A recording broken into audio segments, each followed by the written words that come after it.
The Boeing 777 sliced through the night sky. Flight 739, Mumbai to New York, a routine journey, or so it seemed. Inside, 300 souls dreamt of destinations and futures, unaware of the terror soon to unfold. The air hummed with the quiet symphony of the engines.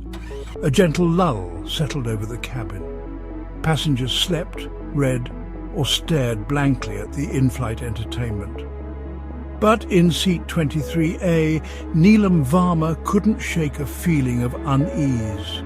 Neelam was returning to New York after a month in India. A professor of ancient history, her life was a world away from espionage or crime. Yet the man 2 rows ahead had caught her eye. Arjun Mehta, a prominent Indian businessman, known for his ruthless deals and rumored underworld connections.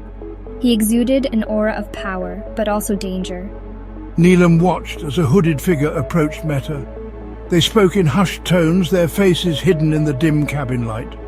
The hooded man was tall and imposing, a stark contrast to the diminutive Mehta. A shiver ran down Neelam's spine. There was an air of menace about the encounter. She tried to focus on her book, but the image of the 2 men lingered.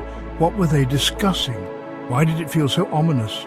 Little did she know she was a silent witness to a deadly plot about to unfold at 30,000 feet. Neelam glanced at the other passengers. A young couple honeymooning, lost in their own world. An elderly lady knitting peacefully, a group of businessmen discussing deals. An air of normalcy prevailed, masking the growing tension within Neelam. Her gaze returned to Mehta. He was sweating now, his face pale. The hooded man was gone. Had she imagined him? No, she was sure of it. Something was wrong. Very wrong. Her instincts, honed from years of deciphering ancient texts, screamed danger. The flight attendants began their meal service. The clatter of trolleys and the aroma of food momentarily broke the tension.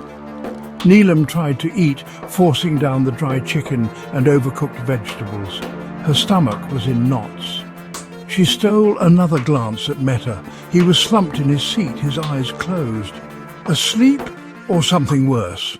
Her heart pounded in her chest. A gasp. A woman screamed. Neelam's head snapped up. A collective gasp rippled through the cabin. Chaos erupted.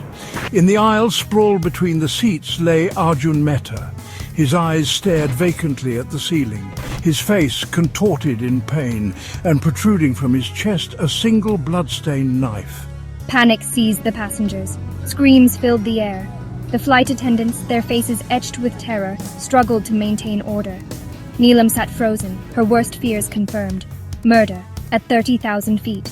The captain's voice boomed through the intercom, his tone authoritative, attempting to calm the terrified passengers. He announced an immediate diversion to Paris, the nearest airport. Medical personnel would be waiting, but for Arjun Mehta, it was too late. The plane touched down in Paris, met by a phalanx of police cars and ambulances. The passengers, shaken and bewildered, were herded into the terminal. Neelam, still reeling from the shock, felt a tap on her shoulder. 2 French police officers, their faces stern, requested her presence. It seemed her observation of Mehta had not gone unnoticed. She was ushered into a private room, questions fired at her in rapid French, a language she fortunately understood. Neelam recounted her observations, the hooded man, Mehta's anxiety. The officers listened intently, taking notes. They seemed particularly interested in the hooded man. Who was he? And where was he now? As the interrogation continued, Neelam realized something. The hooded man was gone. Vanished. He hadn't been on the plane since the commotion began. Had he somehow escaped during the chaos of the landing? It seemed impossible, yet... Hours later, after endless questioning and paperwork, Neelam found herself back on Flight 739, now cleared for its final leg to New York. The atmosphere on board was heavy with unease. The ghost of Arjun Mehta lingered in the air. The passengers, though cleared to continue their journey, were visibly shaken.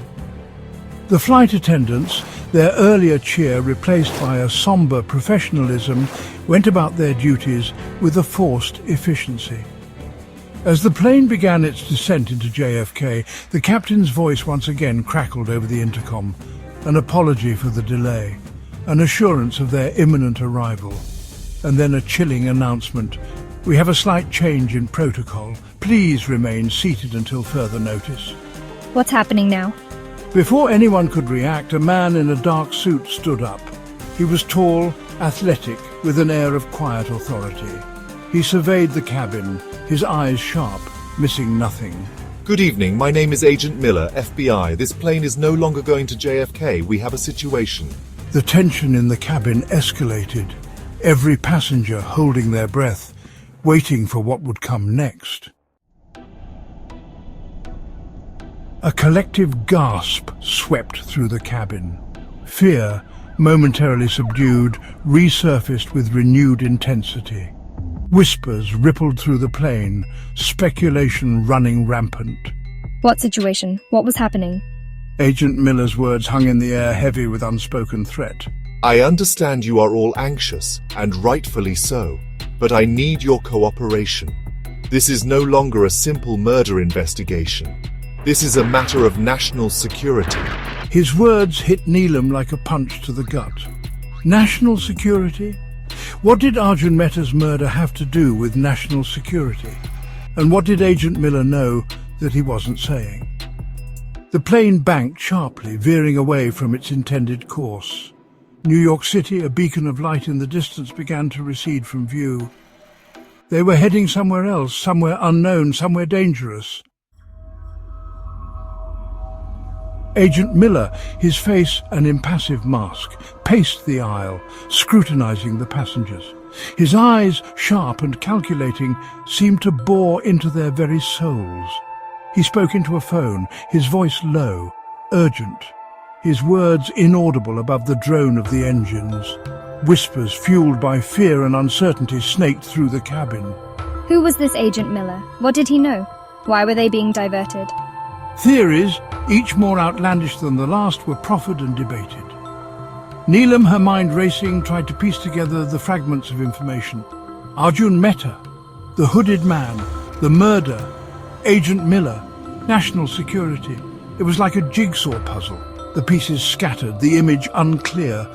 One thing was certain, they were pawns in a game, the rules unknown, the stakes terrifyingly high. And as the plane hurtled through the night sky, its destination a mystery, Neelam knew one thing for sure: this was only the beginning. The plane landed in a flurry of activity at a remote airbase, ringed by armed guards and military vehicles. The passengers, herded off the plane, were quickly ushered into a sterile, brightly lit hangar. Confused murmurs filled the air, quickly silenced by stern-faced men in black suits. We apologize for the unusual circumstances, but what you have just experienced was not a random act of violence. He paused, letting the weight of his words sink in. Arjun Mehta's murder was a message, a warning, and you were the intended recipients. A collective gasp rippled through the hangar. A message? A warning? For them? A wave of fear and confusion washed over the passengers. What message? What warning? We believe Mr. Mehta was involved in something far more dangerous than anyone could have imagined. Something that threatens the very fabric of our nation. He went on to explain that Mehta had been a key player in a vast conspiracy, the details of which were still being uncovered. His murder, a brutal execution, was a message to anyone who dared to interfere. And now, everyone on that flight was a potential target. Neelam, her heart pounding in her chest, listened intently, her mind spinning. She had stumbled into something far bigger, far more dangerous than she could have ever imagined. and she had a sinking feeling that this was only the beginning. As Agent Miller continued to speak, outlining the security measures being taken, a single question echoed in Neelam's mind. A question that promised no easy answers. If Arjun Mehta was the messenger, who was the sender? And what message would they send next?